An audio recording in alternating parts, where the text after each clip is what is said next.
xalaa poolisiitti barreessanii goottaa ibsaa fi jechuurra darbee furmaata tokkollee darbanii nu gochuu dadhabanii waajjira keenya tokkollee nu bansiisuu dadhabanii sakaalamanii ta'anii bakka irraa ibsa gaafannuu fi ibsa argannu dhabnee kana nu jedhu waan miidhaan afaan isaaniiti.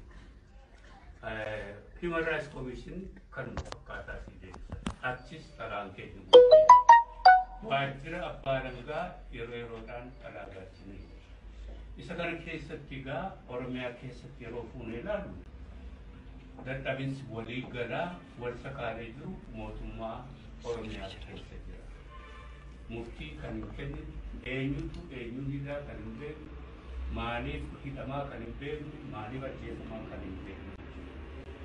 Kanarra darbinee maal hordofne yeroo yerootti caffeen Oromiyaa wal ga'a. Caffeen Oromiyaa wal ga'uu kana yoo hundi keessan hubattaniitu ta'e gaaffiileen achirratti ka'an olaantummaa seeraa Oromiyaa keessatti kabajamaa jira. Ilaalamu miseensota paarlaamaatu kana gaafata. Yeroo yerootti gaafatu. Dhuguma waan misoomaa gaafatu, dhimmoota adda addaa gaafatu garuu gaaffiilee ka'atan keessa. Isa kana keessatti osoo arganii abbootiin murtii mana murtii hedduun kan hundi keessan quba qabdan isaan kun hidhamuu akka gaarii silaa abbootiin murtii kan eeguu fi qabani kan mooyyuu mirga isaaniitti dhufamuu wabii kennuu fi qabani paarlaamaa. Mana isaatii keessaati. Eessatti hidhamaa fi attamitti hidhamaa hin beeku jechuudha.